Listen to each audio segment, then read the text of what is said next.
Mga kapuso, kaugnay pa rin ang pagkakaaresto kay Zaldico. Kumuha tayo ng latest sa mismong bansa kung saan siya nahuli. Live po mula sa Prague, Czech Republic. Makakapiling natin si GMA News stringer, Andy Peñafuerte. Andy, nag-release na ba ng official statement ang mga otoridad dyan sa Czech Republic o mayroon na bang kumpirmasyon mula sa kanilang bansa hinggil sa pagkakaaresto kay Zaldico? Emil, 1:37 na ng hapon dito sa Czech Republic at binabantayan natin yung mga tanggapan ng gobyerno tulad ng Foreign Police Inspectorate, Czech Police, pati yung Ministry of Interior, kaugnay doon sa mga detalye sa sitwasyon ni dating Congressman Zaldico. Doon sa request natin kahapon o hiling ng official statement doon sa Czech Ministry of Interior, sinabi nila sa akin kanina na tumawag tayo sa pulisya. Ginawa natin yan. At ang pulisya sinabi sa atin na hindi na raw sila magbibigay ng kahit ano pang komento sa sitwasyon ito. Andy, kami uhaw na uhaw sa mga impormasyon. Pero meron ka bang balita kung saan mismo nakadetine itong siko at may kinatawan na ba na dumating mula sa kanyang kampo?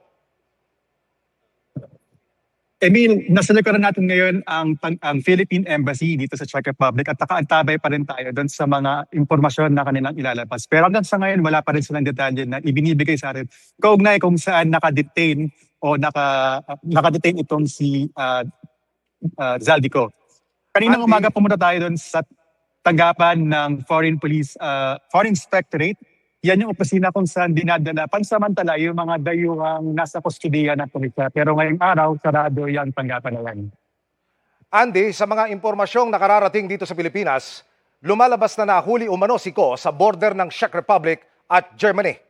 Idetalye mo nga sa amin, gaya ko na kulang sa kaalaman ukol dyan sa prosesong kailangang pagdaanan ng mga tatawid sa border na ito, Andy.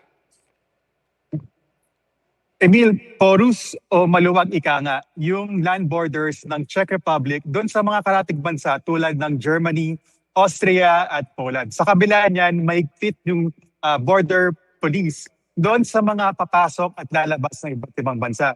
Doon halimbawa sa mga pampasaherong bus o yung mga tourist bus na magta-travel sa iba't ibang mga syudad. Tiyak na pinahihinto ng border police yung mga sasakyan iyan para matingnan yung mga travel document tulad ng passport, residence permit at visa ng mga pasahero. Doon naman sa mga pribadong sasakyan na dumaraan doon sa mga checkpoint ay random check ang ginagawa ng border police. Ibig sabihin yan, pinahihinto at pinapupunta sa isang holding area yung mga sasakyan at para tanungin yung mga pasahero kung saan sila pupunta at para tingnan yung kanilang mga travel document. April 10 o nitong nakarang linggo lamang, sinimulang ipatupad dito sa European Union yung tinatawag na entry-exit system. Yung sistema na yan ay ino-automate na yung pagkuha ng biometrics ng mga pasahero at ng mga turista na papasok at lalabas sa iba't ibang bansa dito sa European Union. Patuloy kaming magmamonitor ng mga update. Maraming salamat, GMA News stringer, Andy Peñafuerte.